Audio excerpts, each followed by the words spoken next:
do you think, I mean, you have sources all around the region. Do you think Zelensky even has the ability to negotiate, given the different forces in Ukrainian politics, the hardline forces, the US? And how do you see the negotiations shaping up when the US is so, at least at this point, when the Biden administration is so hostile and determined to escalate? Well, let's be frank. Zelensky right now has better press than Mother Teresa. So he's reluctant to give that up. And he's become a rock star to the West, pretending to be a lot of things that he's not, but it's worked very well for him. He has always been in danger of some of the hardliners, the radicals that control, frankly, the SBU, the equivalent of the secret police inside Ukraine, as well as the military, of being assassinated himself if he went too far. I don't know if that's still the case. I'm sure there's some truth to that, but I really think that the cards are in the hands of Washington and in the hands of President Biden. And President Biden is in a position that's not very different, since Aaron Mate is interested in Vietnam, not very different from Lyndon Johnson in this sense. Lyndon Johnson wanted to end the war in Vietnam. In fact, there's a lot of evidence that he didn't want to go there at all. But it didn't make any difference, because he was afraid that if he didn't do those things, that he would be outed as soft on communism and a friend of the Reds and so forth. And so Johnson found it impossible to simply cut his losses and get out, which was the right thing to do in 1968, 69. All the generals privately said, this is a waste of time. We're not going to win it. Let's go. He didn't do it. And obviously he didn't run for re-election. I think Biden's in a similar position right now. If he's got the uniparty out there depicting him as feckless, weak, incompetent, incapable. If he were to simply say, all right, Mr. Z, the show's over, sign on the dotted line, we'll back you, we'll help you rebuild, et cetera, et cetera, et cetera. I think he can't do that. I think he should, but I don't think he can. And I think every time he's inclined in that direction, he's warned by the people around him of the dangers associated with that. Now, there's political dangers. Yeah, but there are a couple of things that are also happening. The assumption is, well, if we can just keep the Russians in the field long enough, their army will collapse. Well, there's no evidence for that. If we can just keep them in the field long enough, the population at home will say, bring them back, and this is bad. There's no evidence for that right now. But there's a lot of evidence that our position economically is going to continue to weaken. You had Mohammed El Arian just the other day who said 100 basis point increase in the interest rates, in other words, a 1% rise, could send the American economy into a recession, a deep recession, maybe something worse. Well, the longer this goes on, the harsher the outcome for us here at home. You know that gasoline prices, like so many things, are lagging indicators. So the real problems have not even struck yet. So if you look at the prices of food, energy, metals, these kinds of commodities, then add to that the enormous sovereign national debt that we have to service, and the unambiguous requirement to increase interest rates and deal with inflation that is ostensibly dangerous to the economy. The question is, how long before we fall apart? How long before we simply can't go on? I mean, I'm always reminded of the question that used to come up in graduate school, and then subsequently when I was teaching. When did the British leave India? Well, the British did not leave India when they should have, when it made sense to do so, when it was strategically advisable. They left India when their debt to GDP ratio was 240% after World War II in 1947. That's when they left, because they were broke. I suspect that we'll have something similar to that here in the United States. That will be a game changer. But all the expectations of imminent failure in Russia, I think, are ridiculous. I don't see any of that. And I think they'll stay the course. It's vital. It's a vital strategic interest for them. It isn't for us. It never has been. That's the problem. When you start to hear people refer to anyone they disagree with as a traitor, you're in a lot of trouble. That doesn't Yep. speak of strength. That suggests real weakness in the Yep. government and the people that run Yep. it. And as I've And been I wish saying, I the think, president would step forward and put a stop to it, but he won't. yep. Yep. No, it is a complete a sign of a lack of confidence in the system that they claim to represent, the democracy they claim to represent. And I've been One last saying, thing. During the Kosovo yeah, air campaign, I had a British major who was in the intelligence section of the Joint Operations Center where I was the director. He got into something of an argument with people that worked for Alastair Campbell. These were professional spinmeisters that had been sent across by Tony Blair to help, quote unquote, spin the air campaign as a big success. And this British major got into an argument with him. And finally, the British major he said, look, you can't say that. That's not true. He said, well, of course we can. Doesn't matter whether it's true or false. And he said, look, if our cause is just, why do we have to lie about it? And I think that's where we are right now in Washington. What did you make of the Biden administration's responses to Russia's proposals when they called for neutrality for Ukraine and for a rolling back of offensive weapon systems inside Eastern Europe? My reading of it is there was some flexibility. For example, you mentioned inspections of U.S. Missile sites in Poland and Romania. I could have it wrong, but I believe the Biden administration signaled some potential openness to that. I'm wondering what you think of how Biden responded and also Putin's decision to invade. Do you think that he had other options? And strategically, from a Russian point of view, was this strategically the right move? Or do you think there was possibly more room for diplomacy, not only on NATO and missiles, but also on the status of the Donbass and the war there? Well, I think the one voice of reason in the Biden administration is the CIA director. Or the National Intelligence Director, and that is William Burns. He has always been a voice of reason on the subject of Russia, and he has tried to, what's the right word, modulate the Russian hate that is so prevalent. But again, he's being crushed by those who see Russia as something that has to be denationalized, much as the left is denationalizing the United States as a place whose borders have to be open to allow mass migration from the developing world into Russia.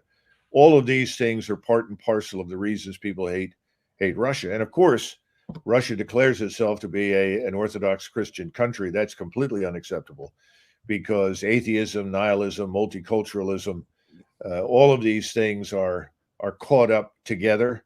And there's a vile hatred for anybody who thinks the kinds of things that exist in Russia could be remotely positive in any way.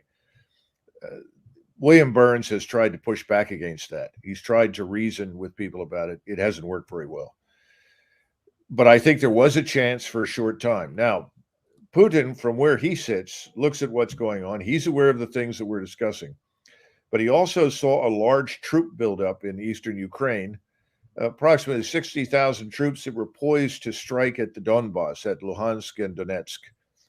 And I think he was persuaded that this would happen and that obviously the Donetsk and Luhansk republics and their population would be destroyed. And he could not sit by and tolerate that.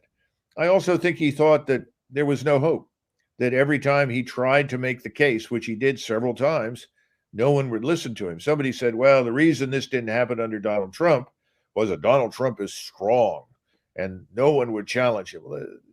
It had a lot less to do with that than Trump's private willingness to listen to Mr. Putin's position. What disappointed Putin, and I think many others, was Donald Trump's inability to get control of his own administration. He appointed people that were absolutely opposed to him and his thinking. So from the moment he opened his mouth and said, why can't we have a better relationship with Russia? He was sabotaged and subverted. Putin realized that. Then I think he waited to see how Biden would respond. And of course, you know that Biden was bragging about how he told Putin that he was a vicious killer and a thug, how proud he was of insulting the man to his face and denigrating him and what he's done inside Russia. I think you put that together with the buildup in the East, and I think he felt Russia was genuinely threatened, and he thought it was only a matter of time until something akin to the Pershing II missiles that we once had on the ground in Germany would show up in eastern Ukraine. And we can all sit here and say, oh, well, that wouldn't have happened. But he had a lot of reason to believe that it would, for the reasons we've already discussed, the NATOization of things. And that's the kind that, remember, the Pershing II was a hypersonic missile. You're talking a few minutes and it lands in Moscow. And he kept telling people this. No one would listen. And there was no willingness to reassure him and his government in any way, shape, or form that this was not the intention. So I think he rightly concluded he didn't have much choice. And I think the biggest mistake that he's made, if he's made any with this operation, so I think he's tried to be too careful. And I think it's tragic. But when you do what he's done with his force, you try very hard to avoid unnecessary civilian casualties and avoid damage, you end up in the position he's in. This thing has lasted 3 weeks, longer than he would have liked. It creates opportunities for your enemies, for your opponents to meddle in what's happening. It gives false hope to people on the other side. That's the problem. And that's what he's up against. And I'm sure he's heard that from his inner circle. I'm sure some of his senior officers have said that. And if you try to convince anybody in the United States, by the way, that Vladimir Putin was remotely concerned about the loss of civilian life in Ukraine, well, they'll laugh you off the stage. That's impossible. He's evil. He's terrible. He's bad. It's a lot of nonsense. He was, and he still is, I think. I think he would like to get an agreement because I don't think he wants anything to do with going into Kiev. Yeah. That's the last option. I mean, if you look at it right now, Kharkiv and Kiev are about it. The cauldron has to be dealt with, and they're still laying siege to Mariupol. But I'm afraid, given the enemy that they have cornered there, the 3,000 Azov members, they're probably going to reduce it and be done with it. But that's clearly not what he wants in Kharkiv. That's clearly not what he wants in Kiev. But if he can't get somebody to put their name on the agreement and agree to those basic terms, then I suppose he's going to act. Countries like Romania and Poland have built these U.S. missile sites. The U.S. says that they're intended to protect Europe from Iranian missiles. Yeah. I wonder if you can comment on that and the role that this dismantling of arms control treaties, also the INF treaty, which expired under your administration, under the Trump administration, how that's contributed to Russia's feelings of feeling encircled, and how what those developments played into Putin's decision to invade Ukraine.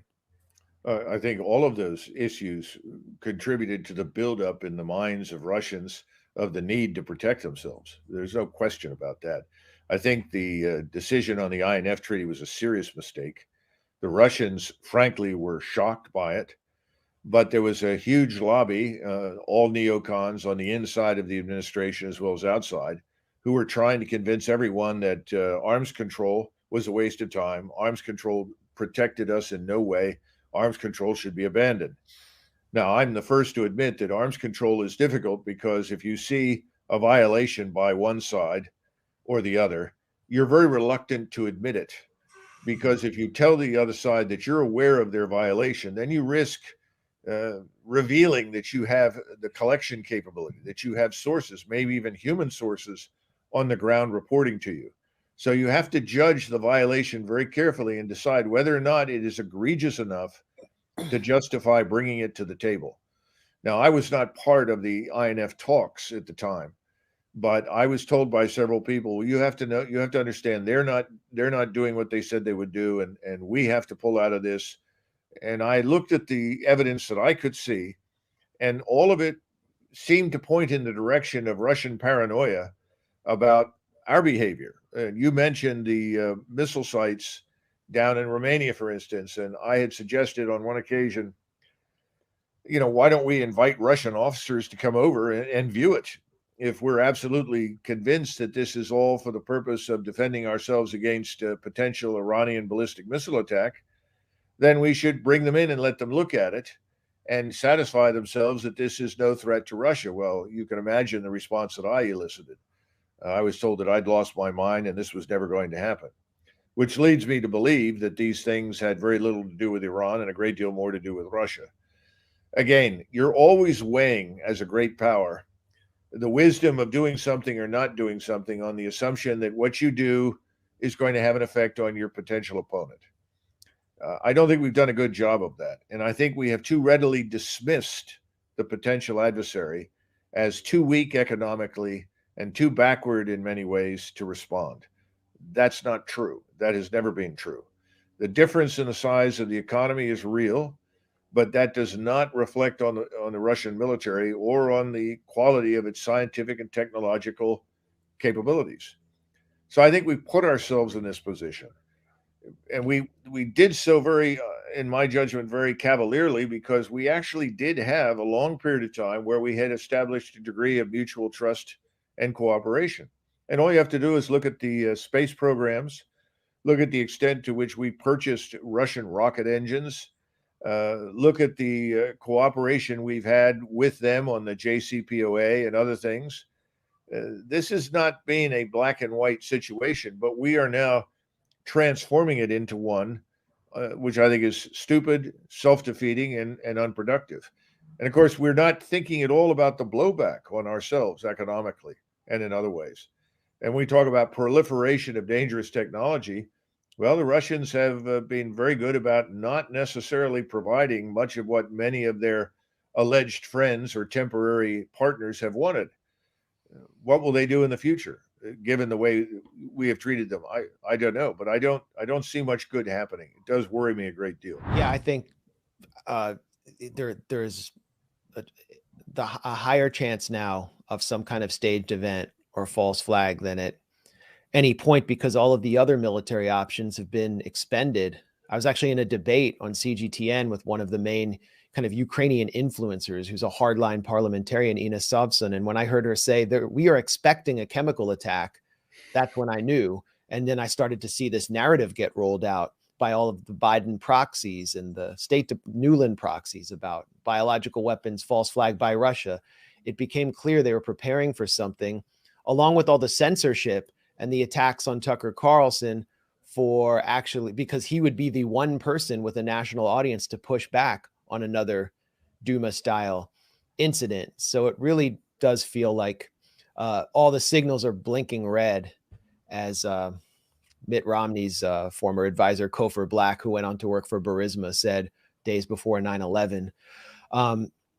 Now, on if you want to add anything to that, feel free. But I wanted to ask you about another issue. There was a cruise missile attack on the Yaroviv base, which is just east of Poland, inside Ukrainian territory, and it's known as this kind of international peacekeeping center.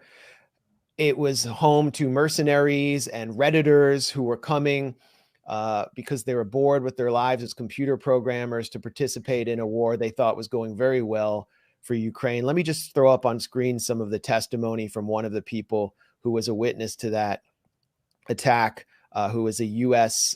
Medic who wanted to be a combat medic. And, you know, this is from one of the Reddit chats. You weren't expecting missiles at a war? No, just not at that base at that particular time. Shit surprised us, including the Ukrainians. And then he gets called an idiot.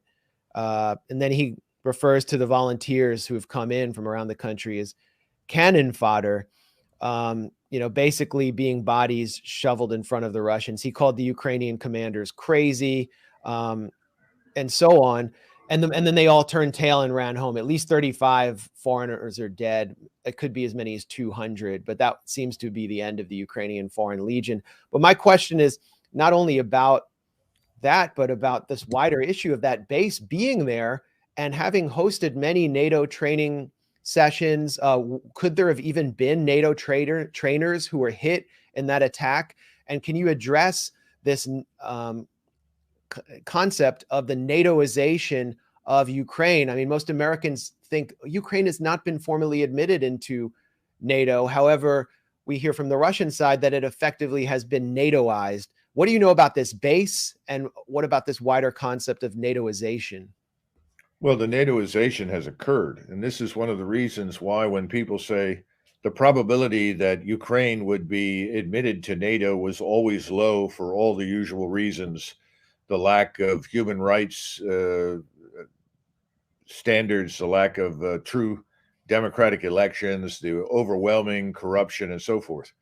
The problem with that is that the Russians have watched carefully at how rapidly we are willing to waive things in order to get new members into the alliance. And I think they concluded that regardless of what the true circumstances were, this NATOization had reached the point where if Russia did not firmly object and demonstrate its opposition, that Ukraine would be admitted. So I think the NATOization argument is very true. And that's one of the reasons we got large numbers of people out of there as quickly as possible when it became clear that the Russians were going to intervene. We didn't want hundreds of our advisors and so forth captured by the Russians. So yes, the place is NATOized, that's true. But NATOization is really US-led. And we tend to drag other NATO's members with us. The British are there because they tend to be fellow travelers with us. And like us, they don't live on the continent. So if things really go badly, just like the United States, the British will simply go home to the island. This is why large numbers of Europeans dislike them intensely and don't trust them. So yeah, that's very much the case. There's something else, though, at work here. And that is that Putin wanted to demonstrate, and I'm sure he gave permission for this strike, because I don't think any operations west of the Dnieper happened without his authorization, because I know that in the original thinking, there was no desire to press west beyond the Dnieper River. I mean, that's the heart of Ukraine. The people that live there really are Ukrainian in language, culture, and so forth. Doesn't want to go there. And I think what he did is he said, yes, we'll do this because we need to show these people that we can reach out and touch them anywhere in Ukraine. This happened to be very close to the Polish border, so it had a double message. It was a message to the Poles that if you continue to provide support to the Ukrainians, and if you try to widen and escalate this war, you too will become a co-belligerent. And the Ukraine and the West, the Poles don't want that. They know that. Hillary Clinton's 2016 campaign trying to establish a cleavage between Russia and China, referring to Jake Sullivan. But Aaron, go ahead. Well, let me ask you about the speculation and allegations that have been hurled in recent days about biolabs and chemical weapons, false flag plots. First, you had Victoria Nuland under questioning by Marco Rubio in the Senate last week, asked directly if Ukraine has chemical or biological weapons. She didn't give a direct answer. She did say that Ukraine has biological facilities and she's concerned about Russia, those facilities falling into Russian hands, which raises the obvious question that if they're benign, then why is she concerned about Russia possessing them? And then right after that, we started to get these allegations coming out from both the US and Russia that the other side is plotting false flag chemical attacks. I'm wondering what you make of all this. Well, usually the winning side does not stage a false flag. And right now, the Russians are clearly winning on the battlefield. So I don't see any particular reason why they would stage a false flag. If anything, the Ukrainians might be interested as a last-ditch effort to drag us in. They could certainly turn to the use of biochemicals if they can weaponize them and use them effectively, or if they've already done so. They could simply fire a missile that is of Russian origin and design into Poland and claim the Russians have done it.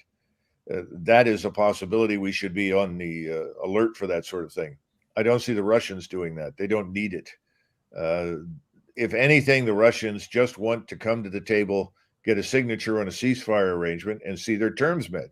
And as far as I can tell, the terms have not changed very much, and they're very straightforward. Number one, Ukraine will be neutral and non-aligned with any bloc. Number two, the Donbas region's de facto independence and Russian identity will be acknowledged by Kiev or Kiev. And then finally, the Ukrainians will renounce any claim on Crimea, which, as we all know, this is an ahistorical claim. It's never been Ukrainian. Those have been the sort of standard three. Now, there are other things that they want to discuss, no doubt, and they want to be certain that future governments will not be incurably hostile to Moscow and host weapons and systems designed to destroy Russia on their soil. That's clear.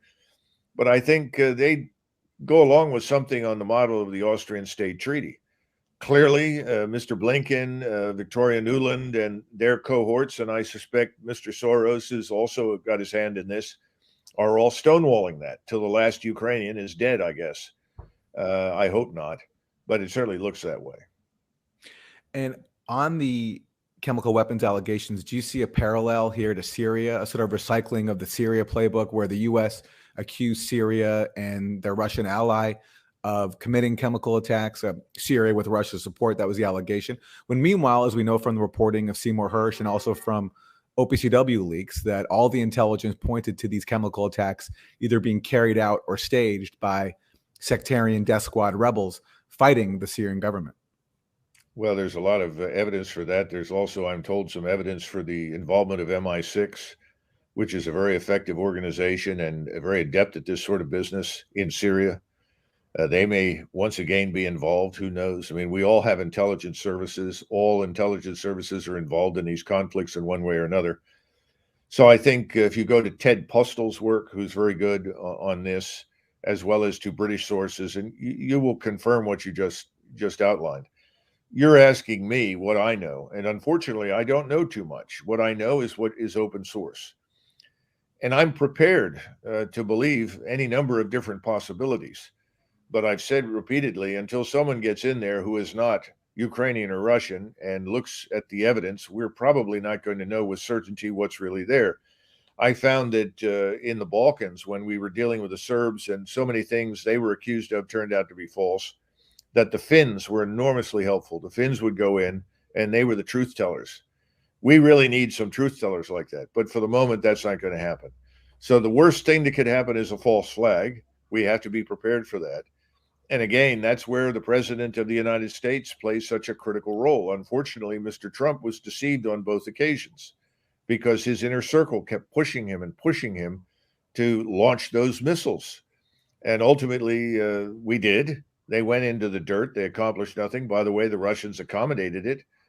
It's unfortunate, but that's the way it went. But finally, in 2019, when Mr. Trump was ambushed by people in his own administration and the military in an attempt to bring on a war with Iran after the shoot down of the global hawk that was deliberately flying a path that everyone knew would be engaged, he said no and ended that possibility, thank goodness.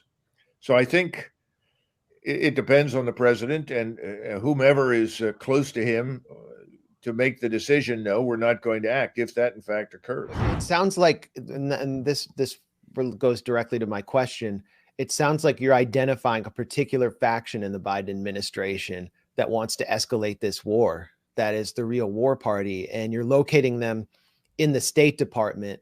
Based on your own experience in an administration, I know that the kind of neoconservative and more hardline elements were, not elevated the way they are in the Biden administration. But, can you just address maybe the tension between the State Department, particularly the Blinken State Department, and the Pentagon, which seemed opposed to this MiG-29 transfer idea?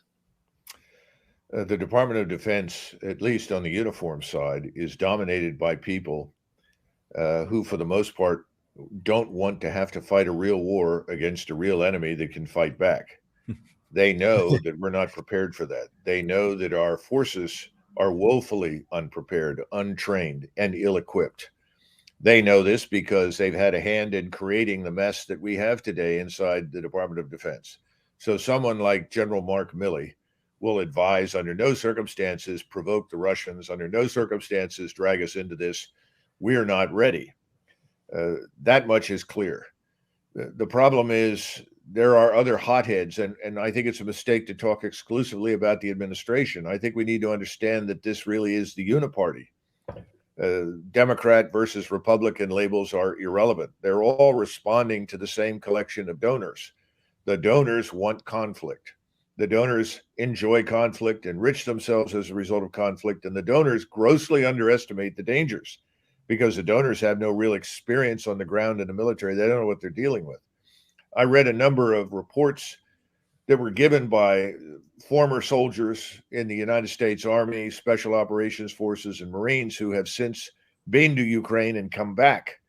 And they recorded with horror what it was like to fight against the Russians and said, don't come over here. If you do, you're going to get killed. This is a real army. This is real high intensity conventional warfare. Forget it. Our experience is irrelevant. And they're right.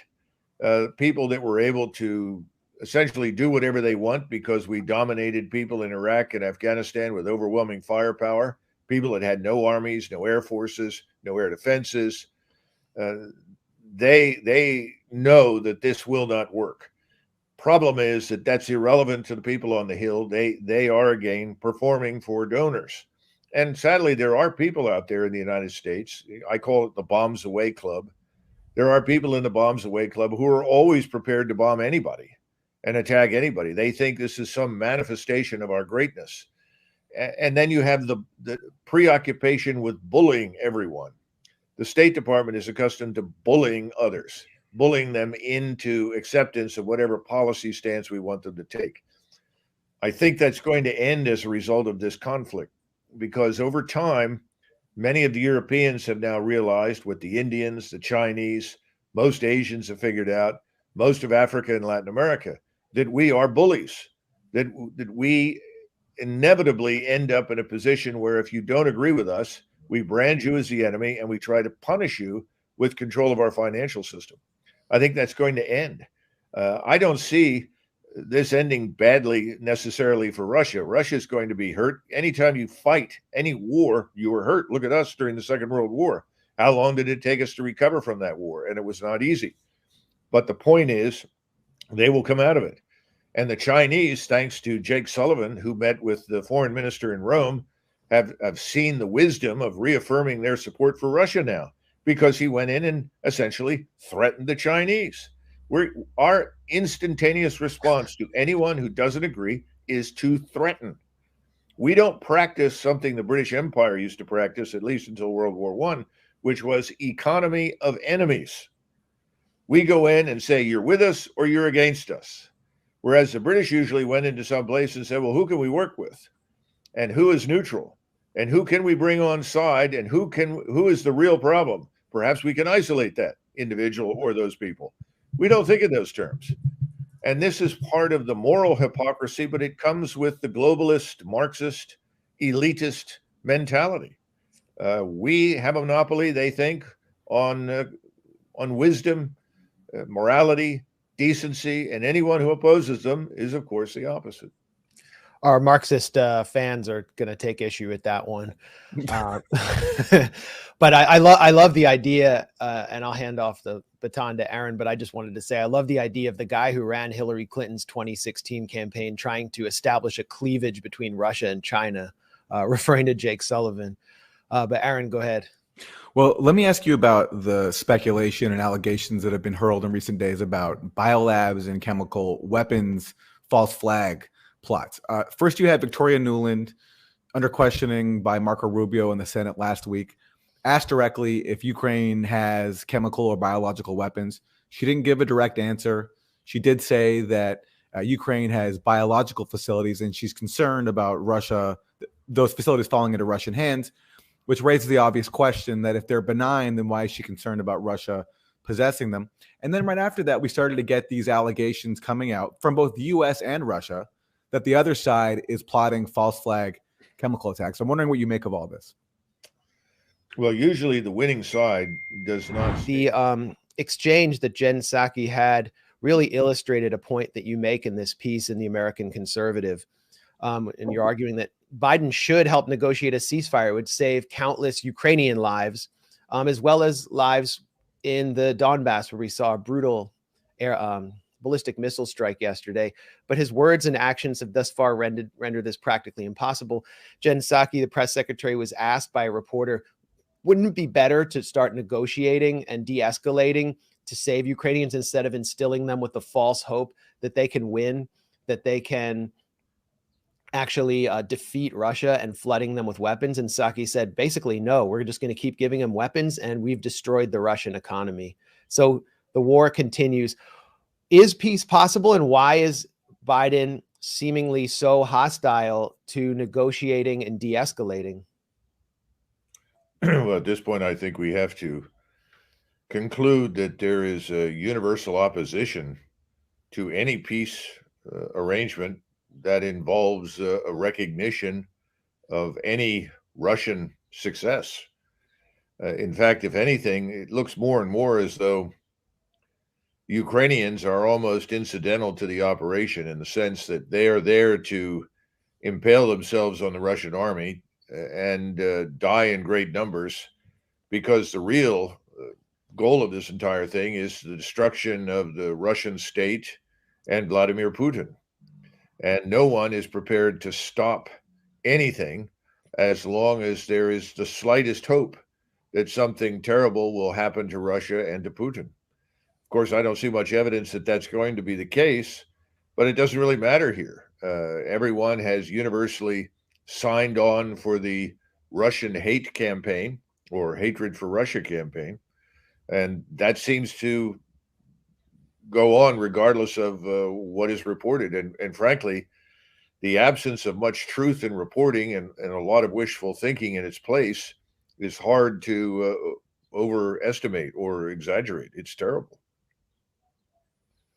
What do you make so far of the dominant narrative we're getting here in the U.S. that militarily that this has been a disaster for Russia, that Ukraine is putting up fierce resistance that Putin did not expect and has inflicted serious military defeat on the Russian invaders?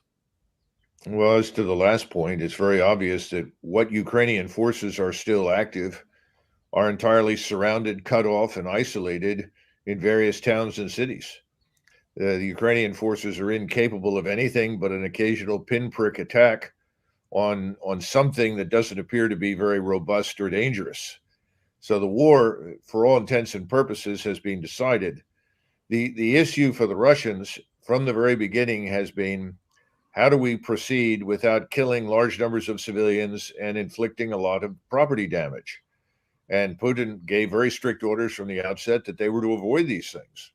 The problem with avoiding it is that it has slowed the progress of the operation to the point where it has given false hope both to the Ukrainians, but I think has been seized on by people in the West to try and convince the world that a defeat is in progress when in fact the opposite is the case. So the war itself at this stage of the game could be decided very, very rapidly, permanently, if Putin were to give the order and allow the forces to disregard the concern for civilians and property damage. But he hasn't done that. He has continued to negotiate, even though he recognizes that the people sitting across from him really are not in a position to deliver very much. They're being told what to do. And it's very obvious that Washington wants this to continue as long as possible in the hopes that Russia will be desperately harmed. I just don't see that happening. This morning, the latest polling data was given to me from Eastern Poland about Russia, and 70% of the Russian population is firmly behind Vladimir Putin. That's a very large percentage in any conflict for any president to enjoy. And that's up almost 10%. Have allegedly lost 2,000 dead. I have no way of confirming that. Nobody else does. That may well be the case, but out of 200,000 forces, 200,000 troops, that's not an unreasonable amount for 3 weeks of fighting. The thousands of Ukrainians who've been killed, soldiers, is anyone's guess, because obviously Kiev isn't going to report that honestly. We're going to get inflated figures for their opponents and untrue figures for themselves.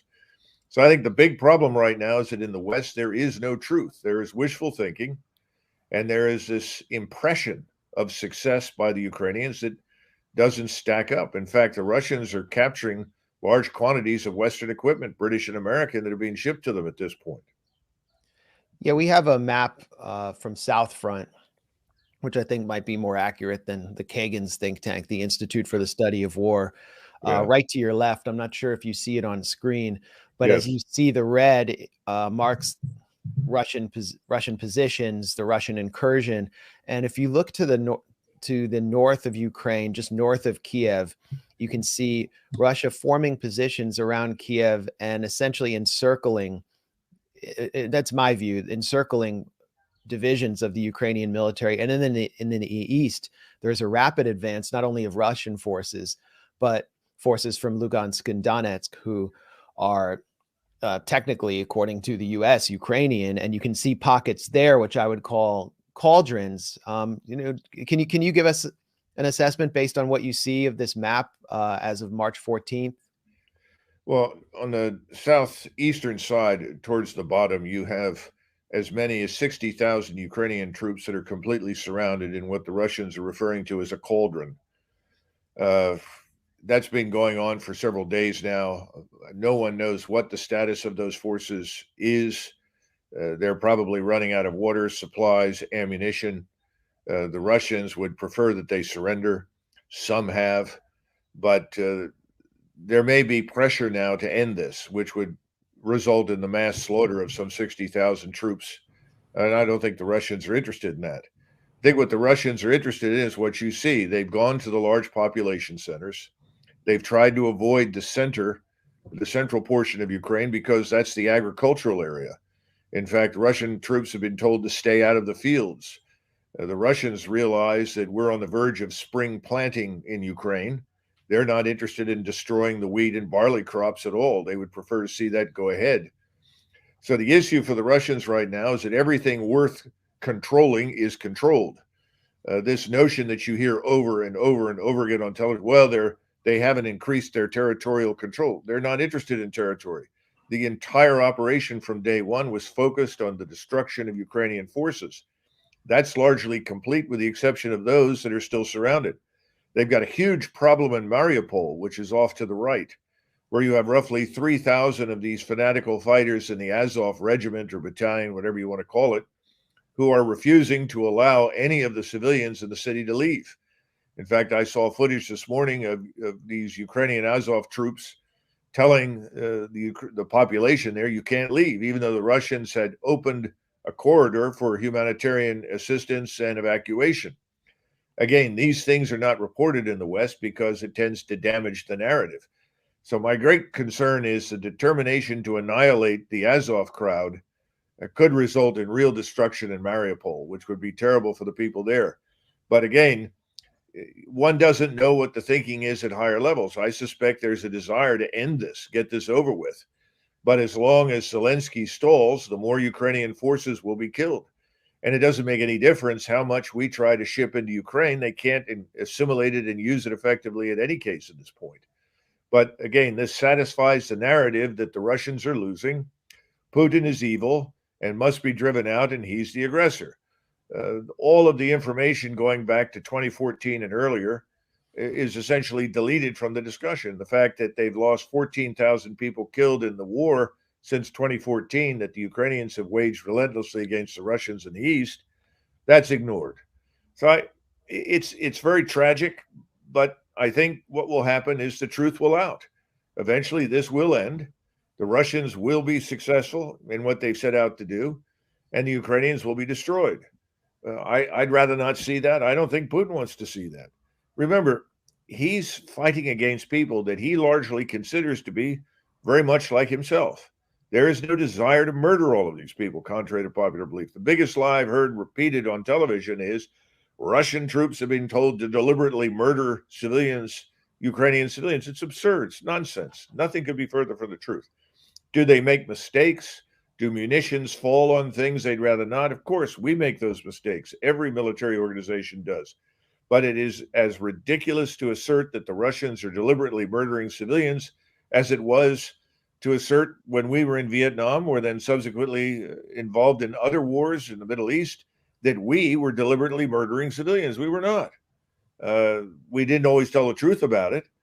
In the sense, when we made mistakes, we tried to dress it up. But the truth is, we never set out to do those things. I don't see any evidence that they are doing it either. If they were, this would have been over 10 days ago. I would take issue with the idea that we weren't setting out to deliberately kill civilians. I'm reminded of Henry Kissinger saying in Cambodia, anything that flies on anything that moves. I mean, that was essentially a call for genocide. Aaron, you can fight that war with somebody else. I'm telling you that enough. As a soldier in the United States Army, and my experience with people in those forces, they don't deliberately murder civilians. Okay, we can have that discussion another time. Let me ask you, on the question of the U.S. arming Ukraine, you have people right now like Amy Klobuchar, Rob Portman, they're in Poland. They're saying that if we can get those jets from Poland to Ukraine, that can make a difference. Can you address that argument and this widespread notion in Washington that if more weapons could be sent to Ukraine, that could turn the tide in Ukraine's favor? Well, obviously, it's not going to turn any tide whatsoever. It does seem as though many people on the Hill, obviously responding to their donors, want to widen and escalate the war on the assumption that somehow or another the Russians are weak, that Mr. Putin is sitting on a wobbly throne, all that sort of business. It's not true. And if we actually intervene against Russian forces on the ground in eastern Ukraine in any meaningful way, we will end up at war with Russia. And that war will escalate horizontally as well as vertically. So that up to and including the use of nuclear weapons. Remember, nuclear weapons only have value in the modern world in terms of their potential to protect your territorial integrity. That's it. The use of a nuclear weapon in any other situation is so destructive that no one sees any military utility to it. And no one wants to use it because it would have horrific consequences on the ground for anybody who's near it. And keep in mind that if we were to use a nuclear weapon, or Russians were, you would end up with the prevailing winds blowing the fallout across Central Asia into northeast China, Korea, and Japan. The whole idea is insane. However, we have been flying B-52s very close to Russian airspace. We've moved our submarines close to them. They have detected this presence. They have no idea whether the aircraft are carrying nuclear weapons or conventional weapons. They have no way of knowing what the submarines may or may not use. And as a result, they've gone to this alert, high nuclear alert, which is very dangerous. And their detection capability, in other words, the ability of their radars and their satellites to detect launches from us, is not nearly as good as ours. They are behind in that area, which means that you may end up with some people that report that a launch is imminent or they are under attack by someone with a nuclear weapon when it's not. So there is room for serious mistakes there. But no one should doubt the willingness, if they feel that their territory is going to be threatened with an attack with nuclear weapons, they will launch a strike against us. And that will bring the war to North America, to the United States.